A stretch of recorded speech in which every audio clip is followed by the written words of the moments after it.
नमस्कार, मैं हूं ज्ञानेंद्र तिवारी और आप देख रहे हैं एबीपी न्यूज का खास चुनावी शो कार में सरकार। और आज कार में सरकार की सवारी कर रही हैं फर्रुखाबाद सदर से कांग्रेस की प्रत्याशी लुईस खुर्शीद जी।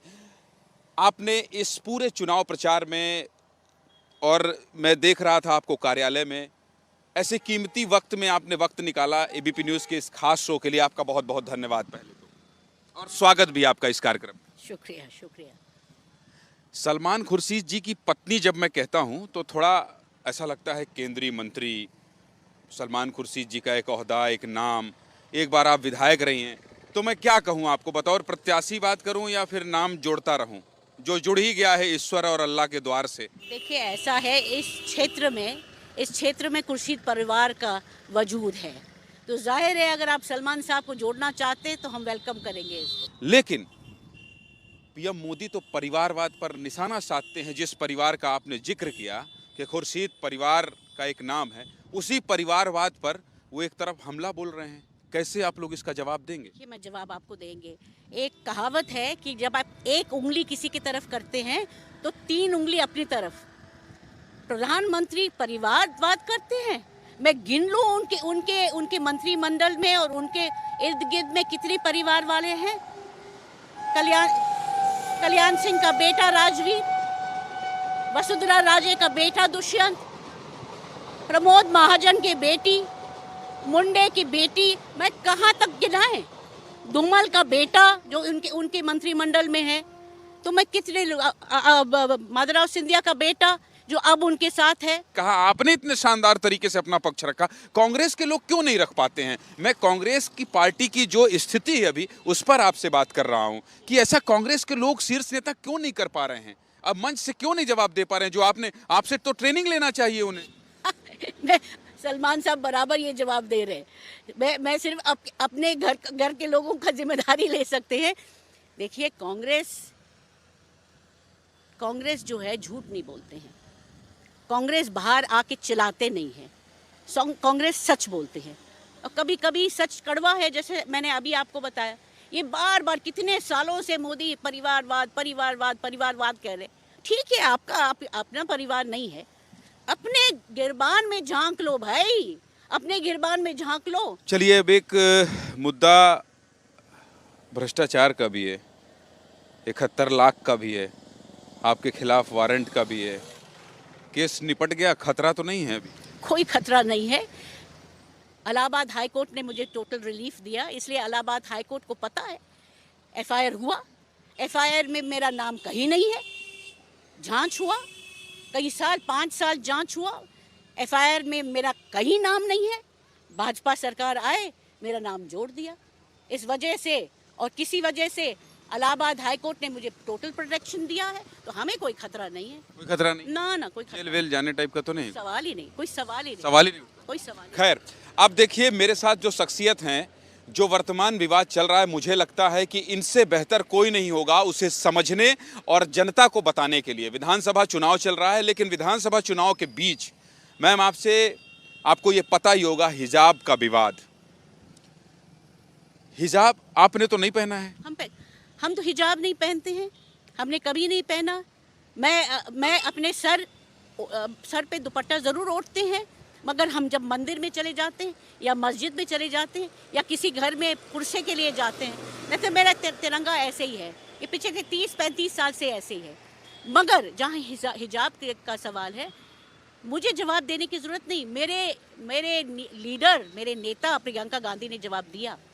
देखिए, संविधान ने सबको हक दिया कि वो अपने पोशाक जो वो खाएं, जो वो पहने, वो सब अपने हिसाब से करे। हाँ, अगर कुछ करने से किसी और को नुकसान हो वो अलग बात है, मगर कोई महिला अगर हिजाब पहन ले, वो किसका नुकसान हो रहा है?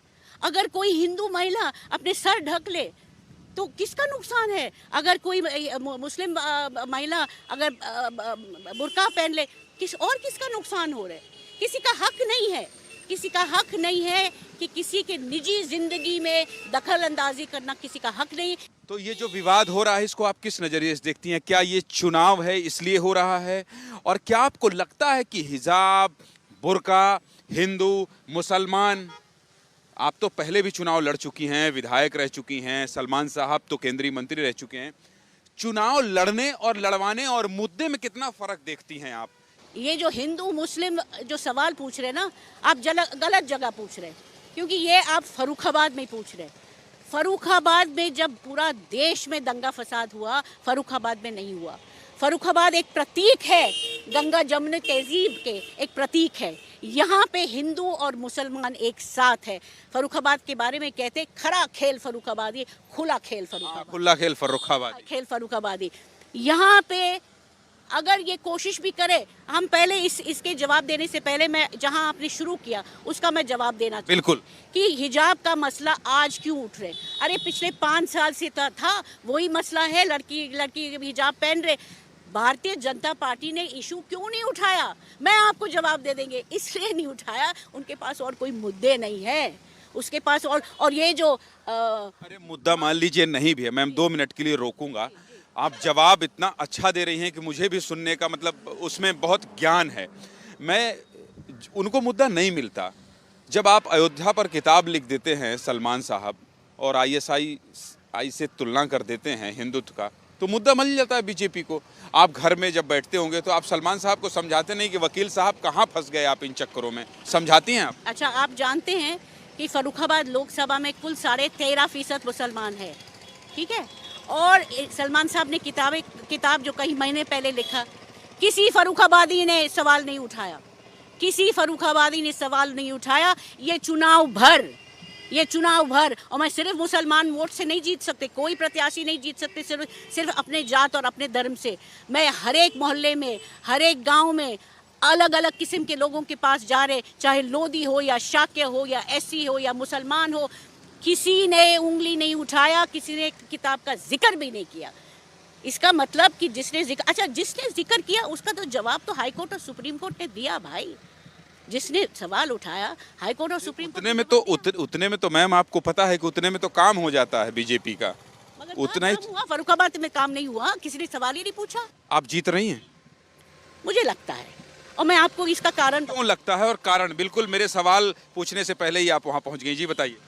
कारण ये है कि मैं कई इलेक्शन लड़ चुके हैं और मैंने लोगों का फिजा देखा है। ऐसे गांव जहां सच बताए उंगली रखने के लिए जगह नहीं था, उंगली रखने के लिए जगह नहीं थे। लोग लड़के ऐंठ के देखते थे, बड़े अजीब नज़र से देखते थे, वहाँ स्वागत हो रहे। कांग्रेस तो है ही नहीं।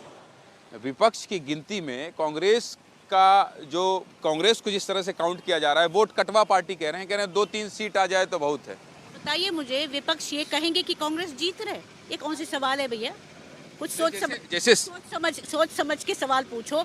कोई विपक्ष के आदमी या कोई भी हो, उनके रिप्रेजेंटेटिव है, वो कहेंगे कांग्रेस जीत रही। जाहिर है वो कहेंगे कांग्रेस नहीं है। हर कोई चाय पिलाता है जब मैं उसका इंटरव्यू करता हूँ, और हम ऐसे रास्ते में कहीं चाय पीते हैं, तो आप भी चाय पिलाएंगे मुझे? जरूर पिलाएंगे। रास्ते में ही कहीं उतरना पड़ेगा।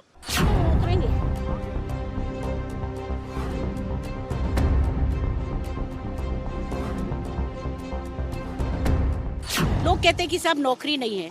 अब नौकरी तब आएंगे जब फैक्ट्री आएंगे, और फैक्ट्री तब आएंगे जब सड़क है, मजबूत सड़क। अगर आलू भी तो बहुत होता है, यही तो है। आलू के लिए भी तो आपको फैक्ट्री लगवाना पड़ेगा। और ये कांग्रेस के घोषणा पत्र में है। आप बातों में मुझे उलझा रखे हैं और ये चना अपने साथ ले जाने के चक्कर में है।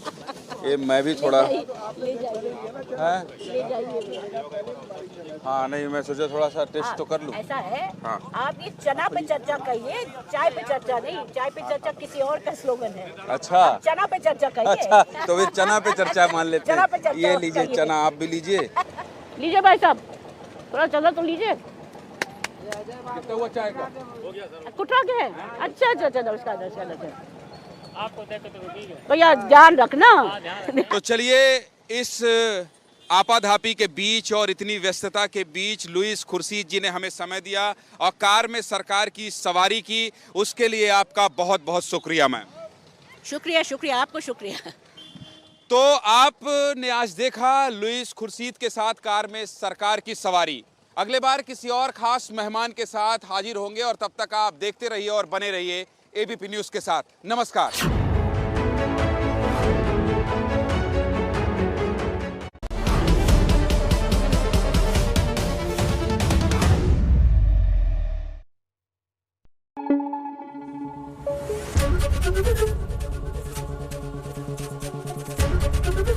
एबीपी न्यूज आपको रखे आगे।